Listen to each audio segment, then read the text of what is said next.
Please enjoy your gift bags. Some goodies in there.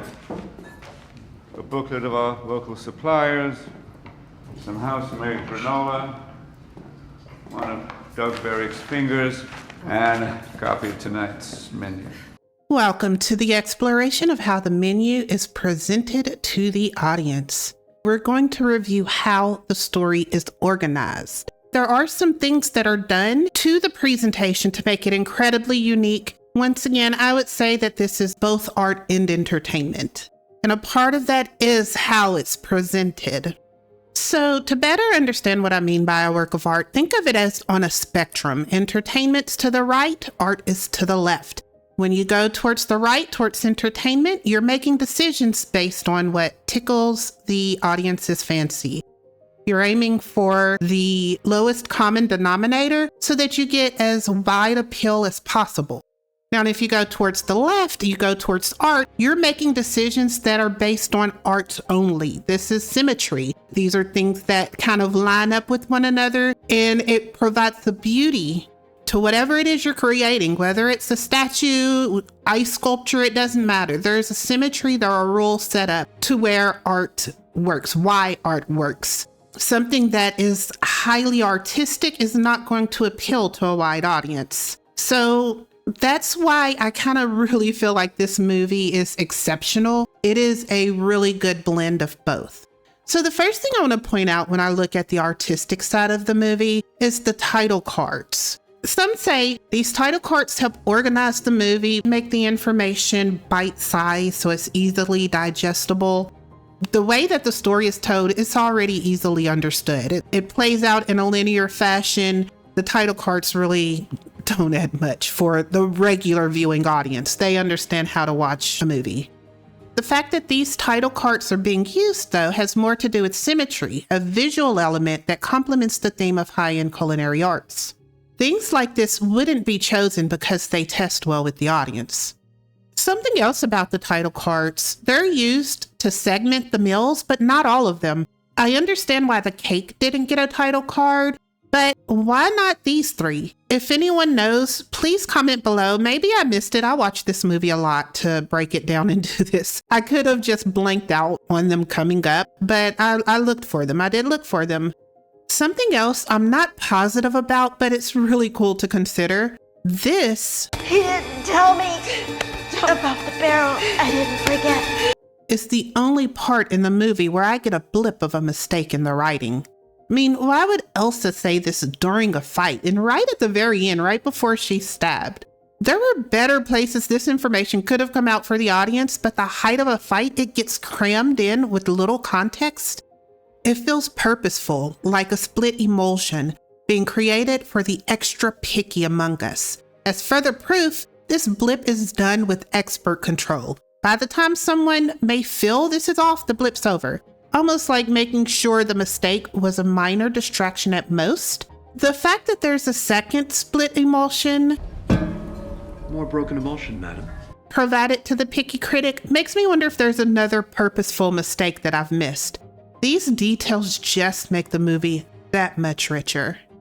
And once again, if I'm right about this being a purposeful mistake in the writing, doing things like this makes the writing as artistic as possible while allowing it to be entertaining as well. And it allows the story to be self-referential in a way. I mean, it's a work of art being used to tell a story about art and artists. The coolest part of the presentation is how Margo is designed. She is essentially a platter, allowing us to witness Chef Slowick's masterpiece. Her part in the story is to be a stand-in for the audience. Tyler, what the hell is going on? She's well-rounded, so I don't mean that she's a blank slate for us to insert ourselves into the story. I mean, she offers some semblance of a story and that she's able to survive in the end. She goes up against a force of nature and she's not there to stop it. She's there to survive it so that we can experience it without feeling like the bad guy won. Chef Slowick, I see him as a force of nature, not really an antagonist. He is doing what he's going to do and good luck stopping him. So when Margo goes up against him, it is purely for the sake of survival. They even have her look around at everyone before she goes. Normal circumstances, she would probably be running out the door considering. But they have her pause, look over at everyone. One of the other victims shoos her away. And this is to make sure that Margo is as innocent as possible. She's written in such a way that we'd want to identify with her over anyone else in the movie. She was the best amongst everyone there. She was quick-witted and she was an individual while in a cult-like setting. And it also helps that she is presented as the main character, so she gets more screen time than everyone else. Another complementary element that gives the story depth. We went over the ingredients before. I mentioned she's a substitute. However, in the grand scheme of things, she's a fellow artist. So the final battle in the movie is artist against artist. They both have a high level skill in their respective art. Unfortunately, the chef had to dip into her field to accomplish his goal, and she's just so much more skilled than he is. And going into her skills, so another thing to note about writing is to get the most amount of information out possible in a short amount of time. Margo's introduction is an excellent example of this being done.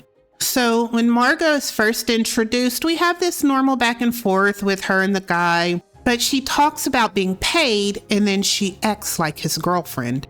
It's your dime. This shows she's skilled at what she does. There are also moments throughout the movie where Margo comments on Chef being a jerk. Tyler, the guy's a prick. Well, I'll tell you how you make it right. You send this shit back. Excuse me. Oh, I was expecting more. Fuck you. And she's even shown to not be susceptible to his nonsense. Well, thank you for your concern, but I am perfectly capable of deciding when I eat and what. For the first watch, this is showing someone not into the culinary arts, and so the chef isn't a celebrity to her. She doesn't care about who he is and what he thinks. But on second watch, these hints show just how good she is at what she does. She sees how much of a jerk he is, so she can't be controlled by him like everyone else. And if anyone's wondering, if she's that skilled, why would Tyler bring her, the poser? Well, So you hired her knowing she'd die. he got the best of the best, and he thought he wasn't going to have to pay. Well, he didn't have to pay in the end. All of these hints build up to where her accomplishing the impossible makes perfect sense. It took him an hour and a half in movie time, over 3 hours of in-a-movie time, Came funny about 3 hours ago. to accomplish something she did in a minutes and under extreme duress. I like to think that the psychological conditioning process the chef implemented on everyone threw her off kilter, but by the end of the movie, she was like, oh yeah, I'm good at this ish. 3 steps in quick succession, shocked to throw him off guard. Tearing into his psyche, I don't like your food. and then offering him a way to repair the damage. You know what I'd really like? Tell me. A cheeseburger. And within her manipulation, she provided him a moment of nostalgia, getting him more compliant for the final request. Can I get the rest to go? One moment, please.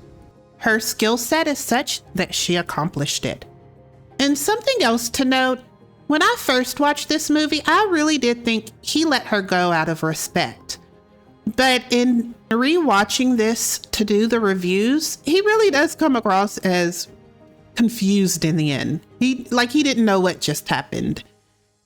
Before our final course, there is the matter of the bill.